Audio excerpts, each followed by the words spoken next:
My name is Deborah Wallace. Millions of lives are changed for the better by the compassion and dedication of police officers who are committed to helping people who need them the most. This is why I was proud to call myself a police officer. Detective Superintendent Deborah Wallace rose to the top of the New South Wales Police Force with grace, humour and an iconic sense of style.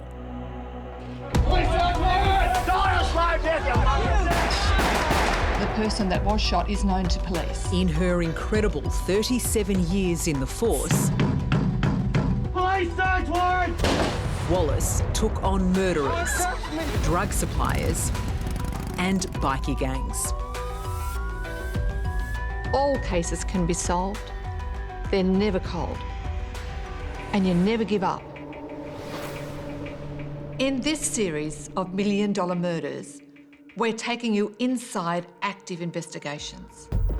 Some of Australia's most challenging murder mysteries, where police have posted a $1 million reward for information from you, the public, to help bring convictions.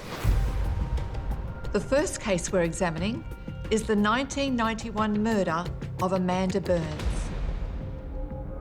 Amanda had so much to live for, but she was brutally bashed to death in the dead of night. And she was a very little girl, but she would have fought like a tiger. Who killed Amanda Byrnes? A random stranger or someone she knew? That's the big question, isn't it? Tonight, Victoria Police has an important announcement to make. The Chief Commissioner has approved a $1 million reward. This is a live police investigation. With your help, we can bring Amanda's killer to justice.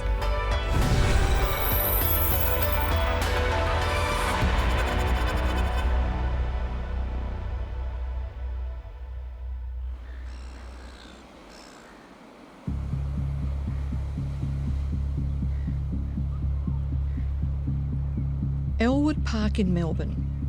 It's just a few minutes down the road from St Kilda, right on the eastern shore of Port Phillip Bay.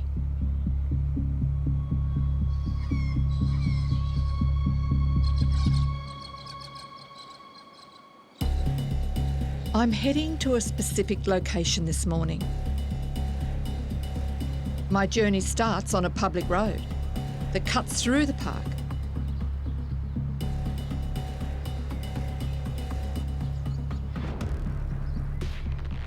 Then I divert through a short bush track to emerge on the other side into a section of lawn behind the cricket nets.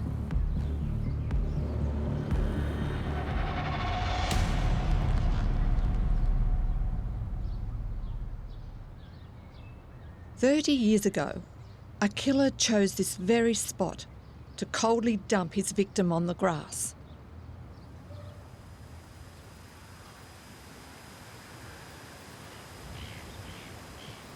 The woman was bashed to death between midnight and dawn. Her body found this morning at 6:30 by a couple walking through Elwood Park.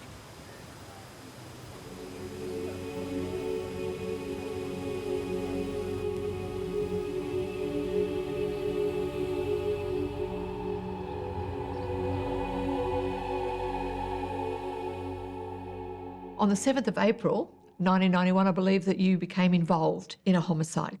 Do you recall that one? Yeah, I do. I got the phone call and attended at Elwood Park. There we located the body of Amanda Byrnes. What do you recall about the crime scene? Well, the crime scene was unique, if that's the right word. She had horrific injuries to her face, completely naked, apart from a fingerless glove on her right hand. And she had some strange lacerations to a lot of her body. They were just round cuts.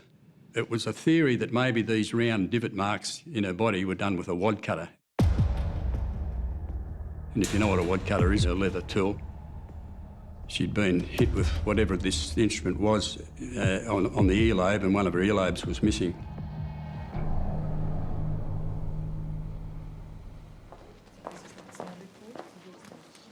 Thank you for coming today. Thank you.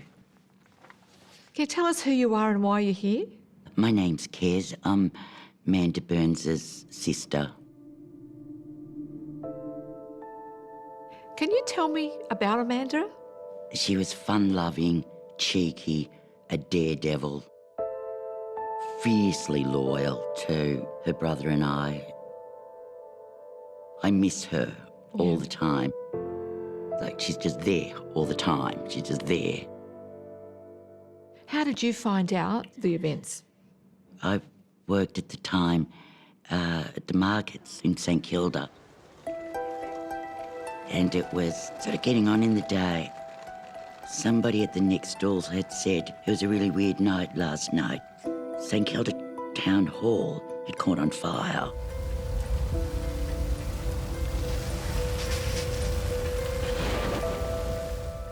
And then somebody else said, and there's an unidentified body found. And it sort of, I don't know, I sort of felt a bit funny about really. And I just sort of shook that off. Kez was used to seeing her younger sister Amanda on market day. She would always arrive with a coffee in hand. Sometimes Amanda also came with her girlfriend Carol. But on this day, Carol turned up alone. Carol arrived at the market saying to me, "Has Amanda been in? Have you seen Amanda?" And I said, "No." She said she didn't come home last night. Now, Carol looked very shaken, which I thought was a bit odd. She looked frightened and grey. Kez was so spooked, she packed up her stall, rang her fiancé and told him they were heading straight to St Kilda Police Station. I said, "Oh, it's probably nothing, but I'd just like to let you know I can't find my sister." They asked me to sit down. Two men in suits came out and they said, "Kerry Byrnes?" And I said, "Yes." And they put their hands out and they said, "Homicide." And I knew.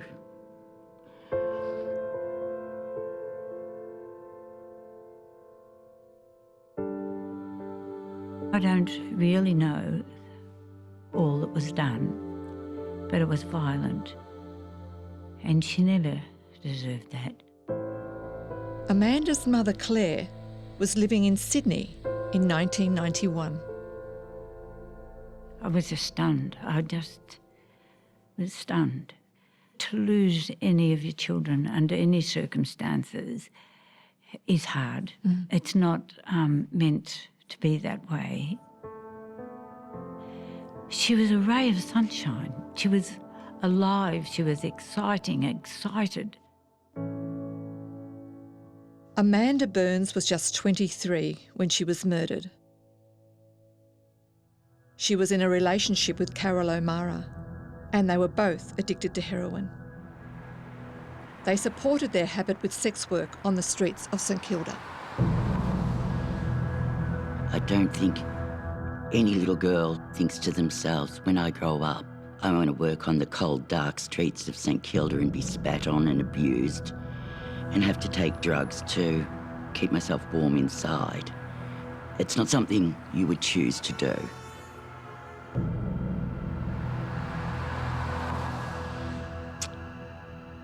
And it becomes, a circle. You have to have the drugs to get on the street. To get the drugs, you've got to work on the street. And it's just a very, very hard thing to break. And not a life anybody would choose. Late this afternoon, the victim was identified. Relatives are still being told. Police have appealed for public help. As soon as police confirmed this was Amanda Byrnes, they began the process of retracing her steps from the night before. Can you take me through the movements? Okay, she lived with her girlfriend in the Esquire Motel in St Kilda. The usual practice with these two ladies was they had to have a hit of heroin before they hit the streets.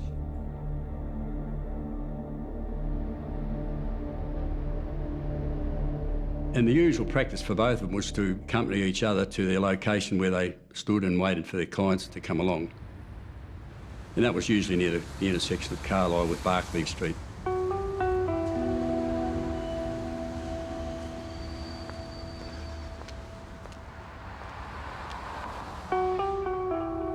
The normal practice for Amanda and Carol, they got a client, they prefer the client to go back to the Esquire Motel where they felt safe. So that was the usual practice. But of course that didn't happen on this occasion. Carol told police that on the night of the murder, Amanda left the Esquire Motel on her own.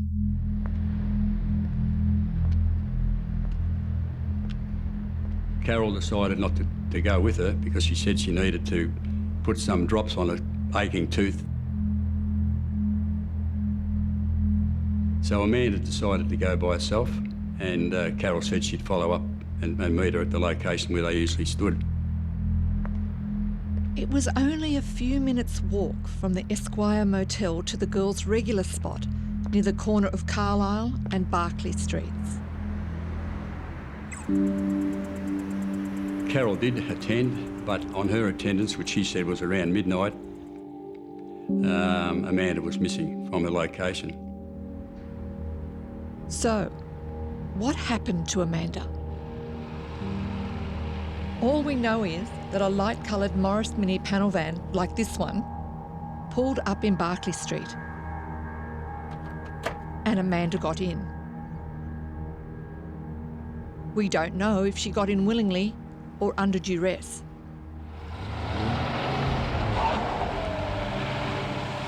But we do know that as the vehicle drove down Barclay Street towards Elwood, Amanda was desperate to get out.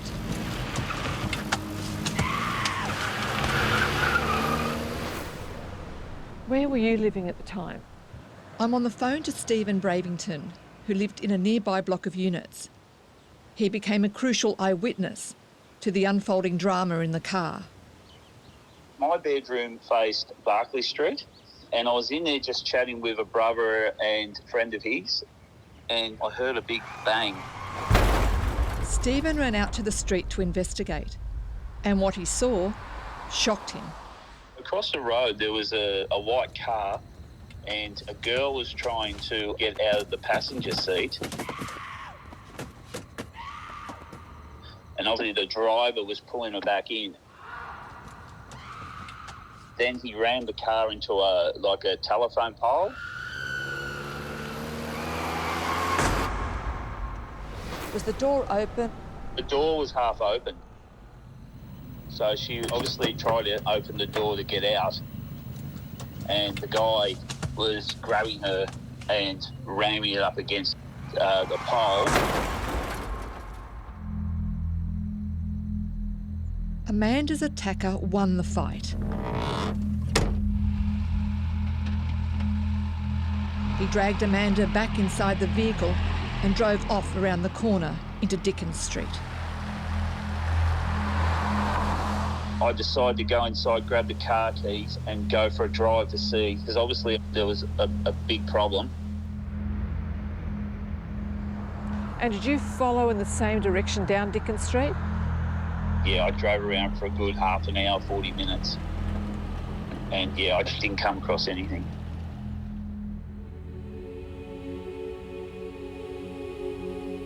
Amanda's killer soon brought events to a head. The minivan was seen by a security guard as it entered Elwood Park. He had seen and described it as a minivan, a Morris minivan. He'd seen it travelling through the park at a fast rate of speed. That vehicle was seen at the Oval. For several hours this morning, the victim's uncovered body lay within 80 metres of hundreds of people competing in the Elwood Triathlon. While many of them seemed barely aware of the grim find so close by, police were searching for clues. Senior detectives say the killing was brutal.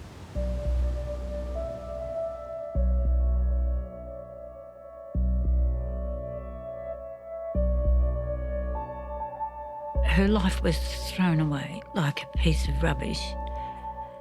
That is the hardest thing for me to live with.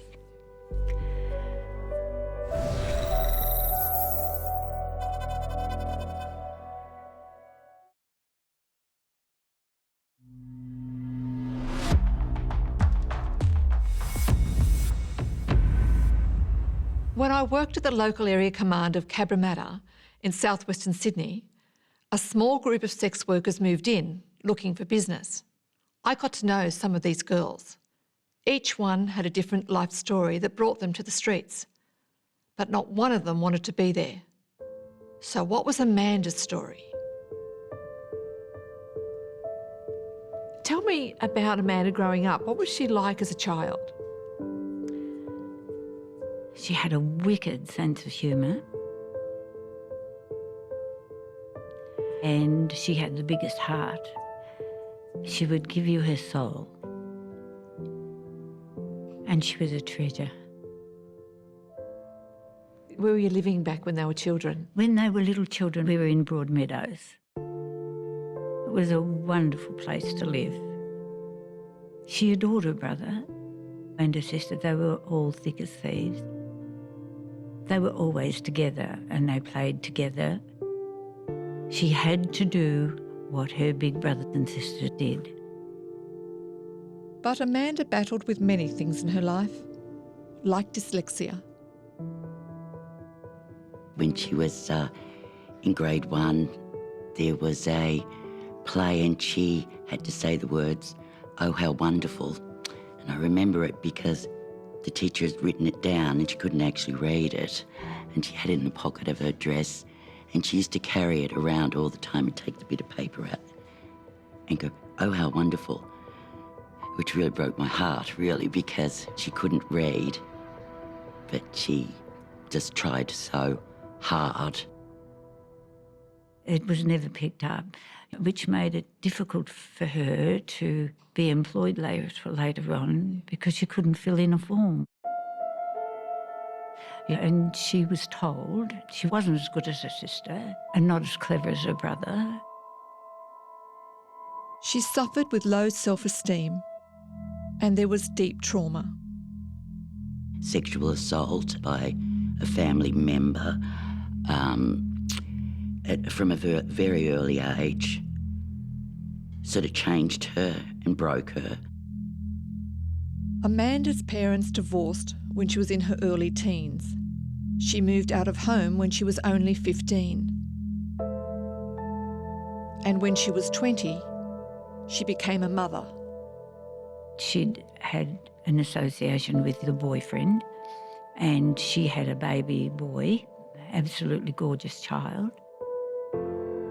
Amanda adored her baby boy Max, but she found it difficult to be a mum because of her stormy relationship with Max's father. Her way out was to run over the fence and go. Yeah. And I think somewhere in that time was when she must have sort of started working on the street.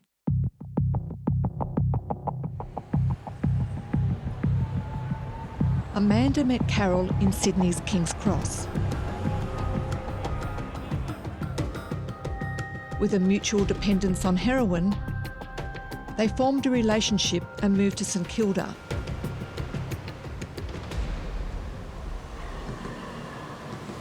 Where they continued to hustle to support their addiction, right up to the night of Amanda's murder.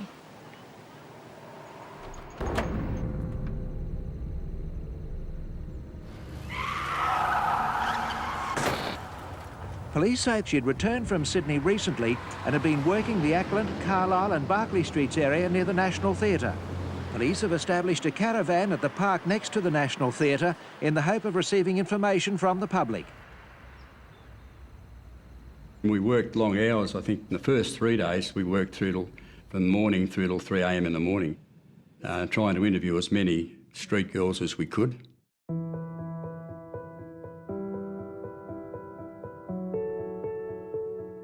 But the girls were reluctant to give up any information. What I found out was most of these girls, they just couldn't survive without the dreaded heroin. Did she owe money to a dealer? Thousands of homicides around the world have been linked to drug deals gone wrong. So that's a line of inquiry I want to pursue. Was it someone she knew grabbed her and killed her, or was it just a random attack? That's the big question, isn't it? So these were the inconsistencies. Julia Robson is a private investigator who's taken a very keen interest in the murder of Amanda Byrnes. When we strip it all back and look at the timeline of the people that were there that night, I think the timeline actually leans more towards it being someone that Amanda may have already known. What do you know of Amanda's movements and the people around her that night? Well, there's two key statements from people that were there earlier in the night. One was Carol's, who was Amanda's partner, and one was from Henry, who was their dealer. This is Henry Proudfoot. In 1991, he was a heroin dealer and user, and he was with Amanda and Carol on April 6, in the hours before Amanda was murdered. So what's Henry's version of events? According to Henry, the night begins at 8 o'clock when Amanda and Carol drive over to his house in Preston. They spend about an hour and a half there. Some drugs were taken. It was decided that they wanted to buy more, but in order to do that, they had to return back to St Kilda to Amanda and Carol's room. Curiously, when Carol provided a statement to police on April 7, the day Amanda's body was found, she made no mention of the trip to Preston. Instead, Carol said she and Amanda spent the night of April 6 watching TV in their room at the Esquire Motel. She had said that they'd stayed in their room up until about 10 o'clock at night, and then Henry had popped in. He'd spent just a bit of time there, then he'd left. So, in Carol's statement, she was the only other person in the motel room when Amanda hit the streets to tout for business. Amanda had gone on ahead of Carol. Carol had hung back to fix her toothache, and then Carol had walked down the street to try and find Amanda. Henry said he was still in the motel room when Carol returned with the news that Amanda had vanished. Carol said he wasn't in the room. Henry had said that he had spent the majority of the night searching with Carol for Amanda. But that's not the way Carol remembered it. The inconsistencies here are that Carol said she'd spent the whole night looking for Amanda on her own. So, who to believe? Carol can't tell us. She died in 2018. Julia Robson contacted Henry Proudfoot to set the record straight. What did he tell you about that night? I don't know if you could call it a conversation, but he certainly made it very clear that he wasn't interested in talking to me about it. Henry Proudfoot became a key person of interest in the murder of Amanda Byrnes. But is he still a suspect? Hi, Caitlin. Thanks for being here today. No problem, Deb. Detective Caitlin Jones is leading the reinvestigation into the murder of Amanda Byrnes. Why is Henry Proudfoot a person of interest? Henry Proudfoot is an associate of both Carol and Amanda. Henry was with Carol and Amanda on the night just before Amanda left the hotel. He was considered a person of interest at the start of the investigation. The investigators have spoken to him and we're happy with his story. So would I be correct to say he's no longer a person of interest? That's correct.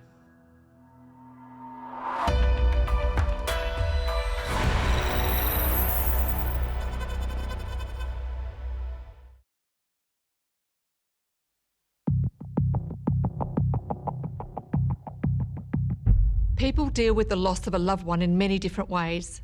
Amanda's brother Rowan was tragically killed in a car accident 18 months before she was murdered. Amanda was incredibly close to Rowan, and she never got over his death. It certainly was an unhappy time, and Amanda was, of course, devastated. When it came to lowering her brother into the ground, she hustled this burly fellow doing his job and took from him the ropes to lower him into the ground. She said as she lowered him down, it should have been me. And that was it. She was never the same. She idolised her brother. And it was very sad.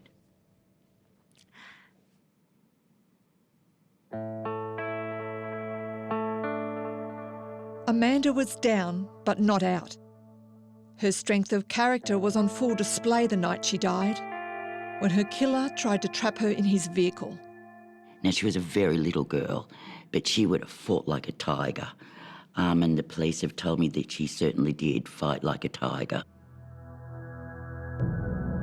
Amanda knew that getting into cars with strangers was incredibly dangerous.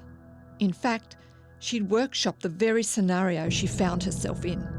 She would say to me, if you're ever stuck in the car with anyone, always try and crash the car.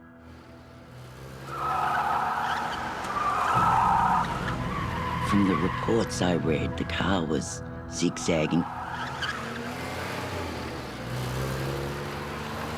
And I know that she would have been doing exactly what she told me to do, and trying to crash the car and trying to kick her way out of there. Amanda's brave fight back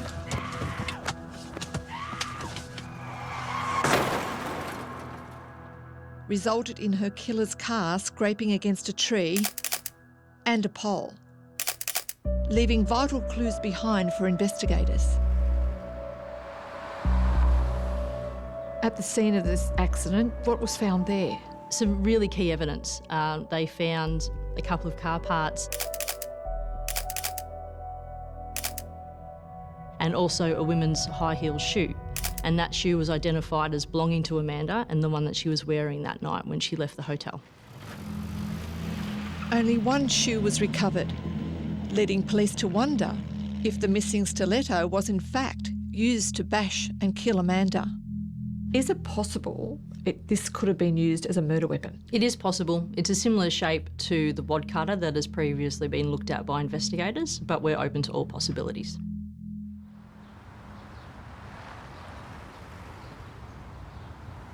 Going back to the scene of the accident on Barclay Street, I want to focus on the car parts that were sheared off when the vehicle scraped the tree and the pole.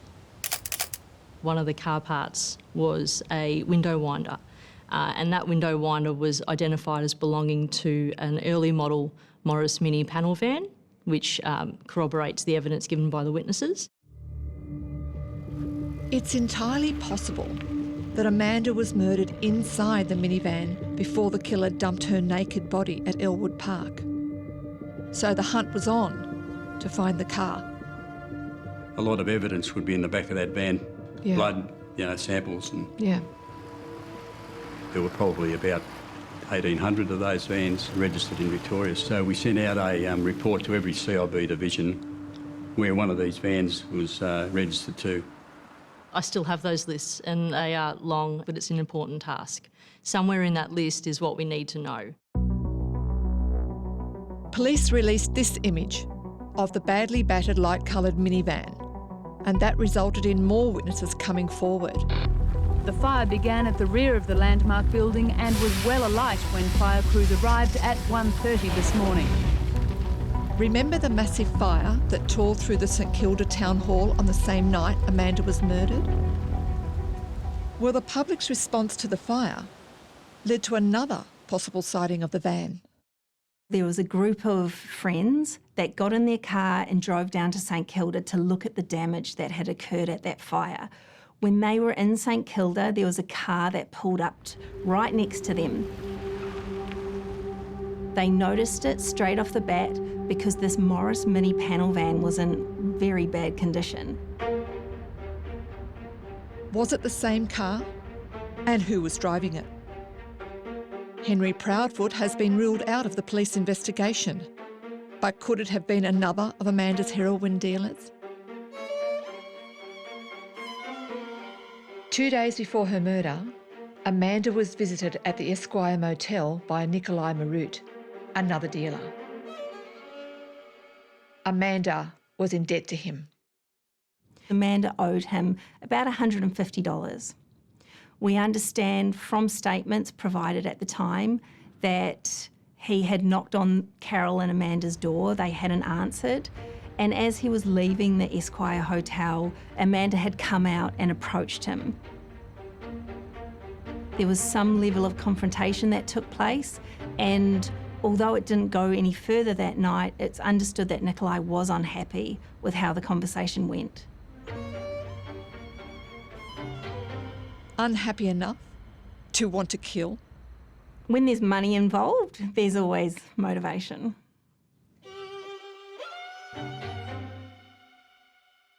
Did police investigate him in the initial stages of the investigation? He was spoken to in the initial stages of the investigation and he provided a statement, and we're happy with his version of events. And where's he now? He passed away in 2005. Right.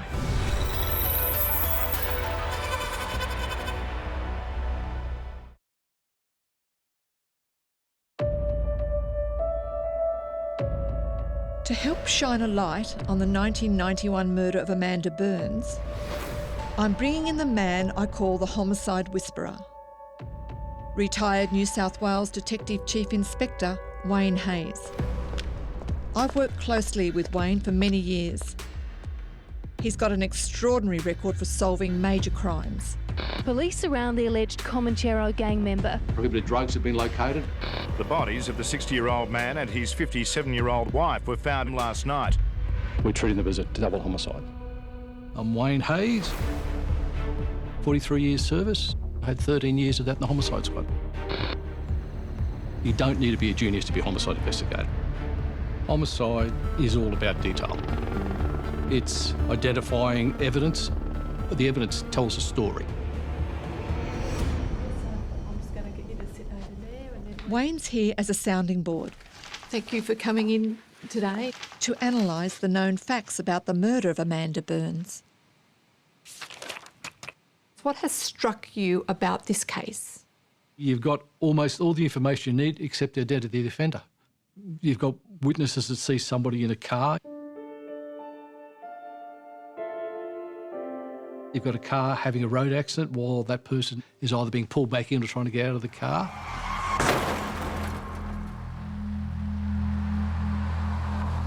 You've got those witnesses attempt to follow that car but lose it.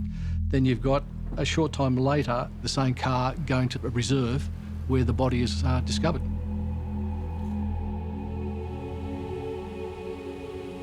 Wayne was interested in the location where the killer dumped Amanda's body.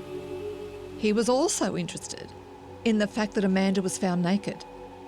That itself is interesting because there's quite a few potentials with that. You've got sexual gratification. You've got the shock value for people finding them. That some people actually, some offenders actually like that. You know, there's a body position, so to speak, and somebody's shocked when they see it. Potentially could hinder identification. Wayne believes Amanda's killer may have had some knowledge of police procedure, as he went to a lot of trouble to remove evidence from the scene. Getting rid of clothes and dumping the body, it hinders any forensic potential ginormously. The only thing the killer left behind of Amanda's clothing was one of her black fingerless gloves.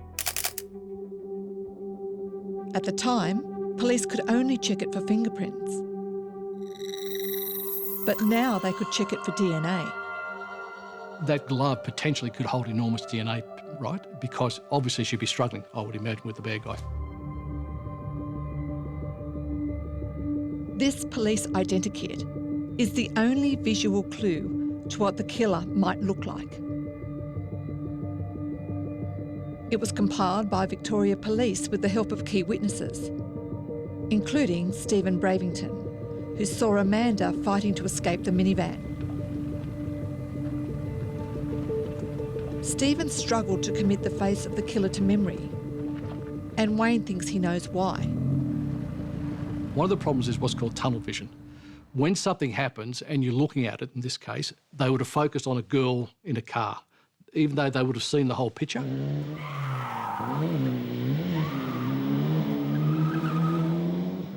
They would have been focusing on the girl in the car because that's where the action was, that's what they were looking at. A key aspect of this investigation is whether Amanda was targeted by someone she knew, as Julia Robson suggests, or a random stranger. Wayne is open to either scenario. There's other possibilities here that cannot be excluded per se. Victoria Police have excluded 2 of Amanda's dealers, Henry Proudfoot and Nikolai Marut, as persons of interest in their investigation. But what about Amanda's girlfriend, Carol? She told police she stayed behind in the motel to treat a toothache when Amanda went out alone. Is there any inference that could be drawn from that? You could use an inference that maybe Carol knew something was going to happen. Let's go back to the facts as understood by the police so far. We know that Amanda was seen looking for clients in St Kilda on or around midnight on the night of her murder. Amanda had been seen at that location by another street worker, and they'd had a conversation near a Shell service station near the intersection of Barclay with Carlisle Street. And that street worker took a client and disappeared, and Amanda was still sitting at that location. The street worker whose witness account police have relied upon did not see Amanda get into the minivan. However, another street worker by the name of Wendy Lunt told police that she did see Amanda get into the killer's car. So Wendy's statement is interesting. It's very detailed. It was taken a few weeks after Amanda's body was found. Wendy knew Amanda and Carol as they all worked the same beat in St Kilda. What Wendy told police she saw on the night of Amanda's murder is very interesting, because Wendy places Carol at the scene with Amanda just before Amanda got into the minivan. At some stage she saw Carol kind of indicate that she was going for a short period of time, and Amanda stayed there alone. And soon after that, the minivan pulled up. Wendy went and spoke to this John first, decided that he was a time waster, and Amanda ended up approaching the vehicle, decided that she was going to take the ride, apparently turned to Wendy and said, "Tell my friend I'll be back soon," and then ended up getting into the vehicle and the vehicle drove off. Wendy has made a number of statements, but one thing that's consistent in her statements is that she says that Carol was either with Amanda or in close proximity to her on the night that she was murdered. What do you think about that? That's Wendy's version of events that she's provided. We don't have anything else that corroborates that at this time. According to Wendy, Carol's behaviour that night was suspicious.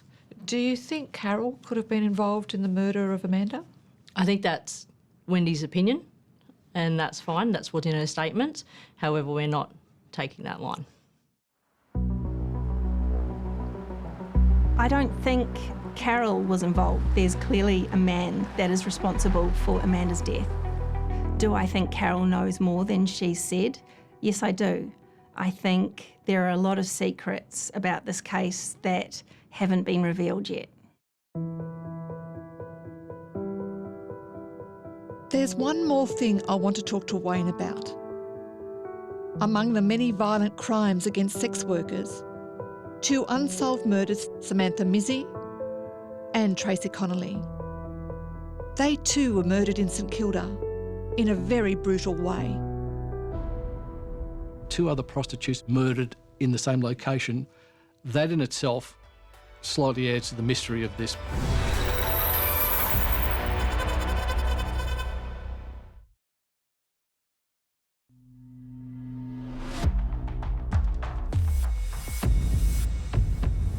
Amanda Byrnes is not the only street worker to die at the hands of a murderer in St Kilda.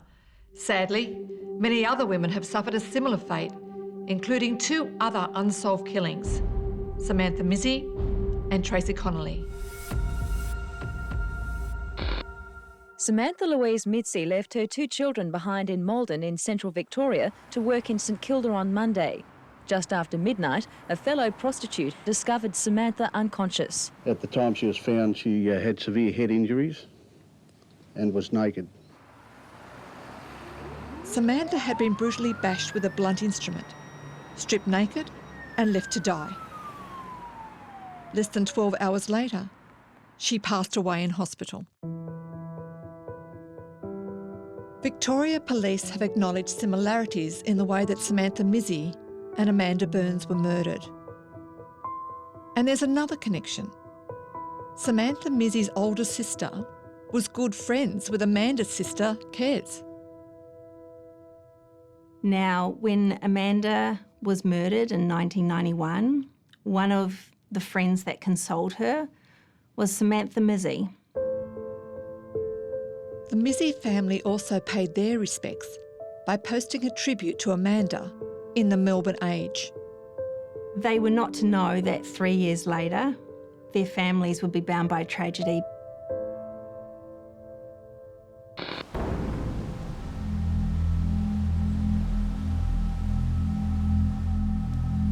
This Ford O'Connor van was where Tracy Connolly lived and worked in St Kilda. It was also the scene of her brutal murder. The murder of 40-year-old sex worker Tracy Connolly is another unsolved homicide that Victoria Police are keen to crack. The male offender has not totally left the scene though. He's left part of his identity behind in the form of his DNA profile and finger and palm print. Victoria Police have told us they have nothing linking the 3 incidents at this time. However, as part of their push to find the killers, they've offered significant rewards, including a $1 million reward to help solve Tracy Connolly's murder. A sense of justice would bring some peace and some closure for those of us who knew her. I'm heading back to Victoria Police Headquarters in Spencer Street. Over the years, I've worked with Victoria Police many times on cross-border investigations.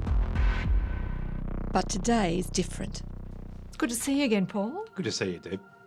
Detective Senior Sergeant Paul Scarlett manages a team of detectives in the Homicide Squad Cold Case Unit.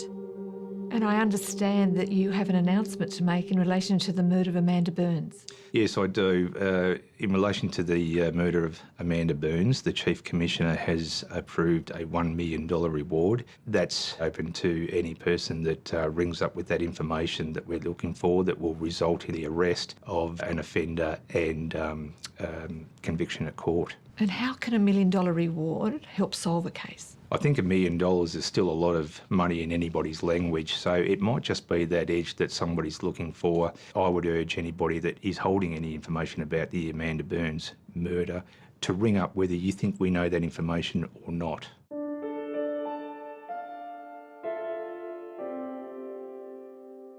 At the time of Amanda's murder, she was working on the streets and addicted to heroin.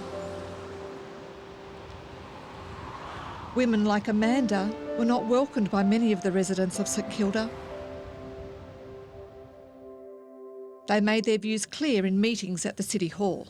No one seems to be taking into consideration that we are residents. What am I going to do when I'm trying to sleep at night and I can't get to sleep because I've got people arguing out the front about a sex deal? What do? Go out there with my hose? So where did that leave the sex workers on the streets of St Kilda at the time of Amanda's murder? Addicted to drugs, marginalised by society, and vulnerable in every sense of the word.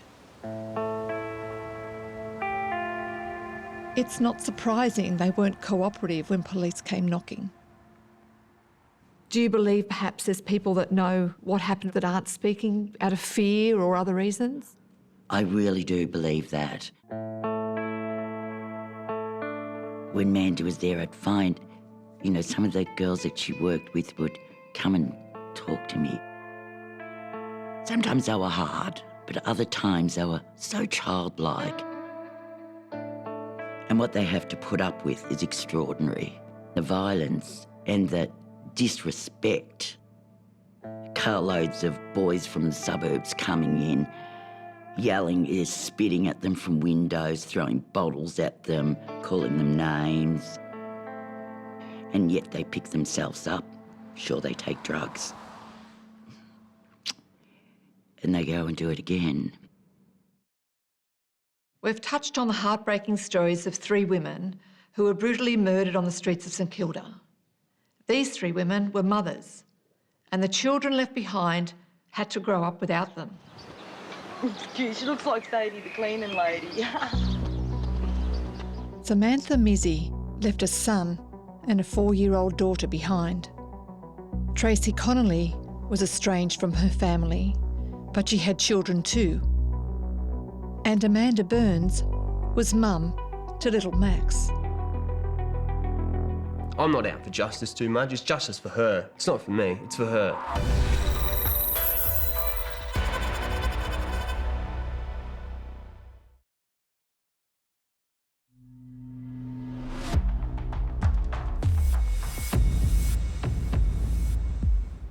I've arranged to meet with Amanda's only child, Max.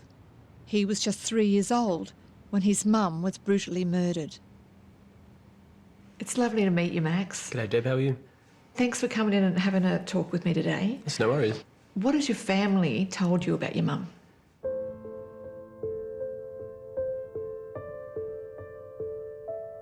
I know she had pretty good taste. You know, she had a certain sense of style. Very artistic and very caring and nurturing, and I don't know, she'd go into battle for a lot of people. Well loved. She was a fun person to be around. Any death is a tragedy, but to be brutally murdered the way your mum was, I imagine that would have been really hard for you. That's a horrible thing to do to someone. Like that's going to war. You know what I mean? Like it's horrific. That's the thing that kind of hits hard. It makes you angry. For me, it made me angry as a young person growing up, and you blame yourself for some stuff.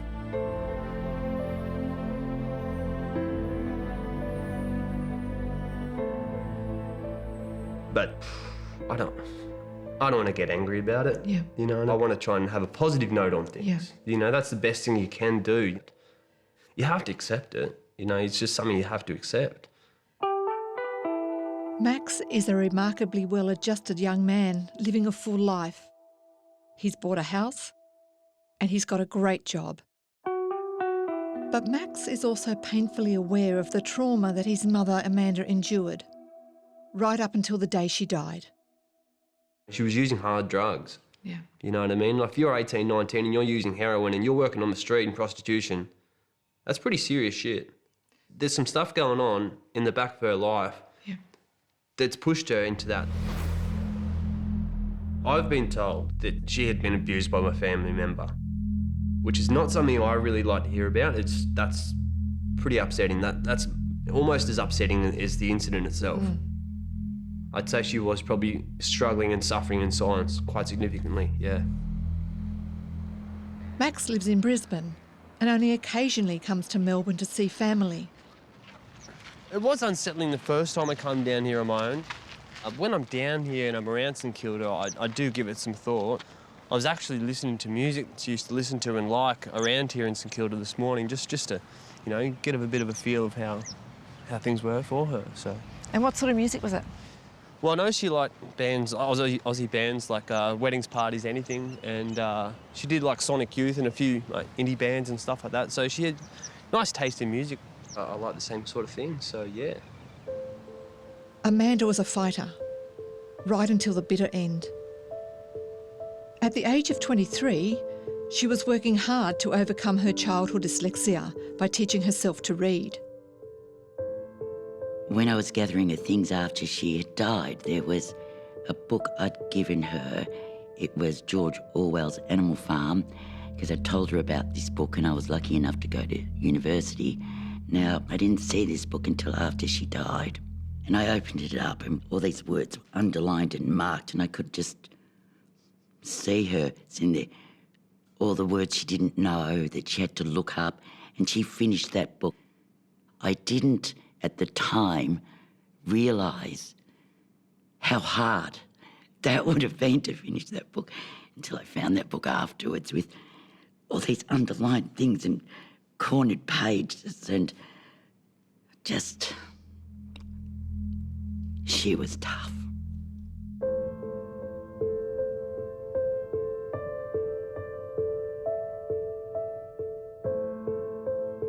I have, over the years, learned to be grateful for having had such a person in my life.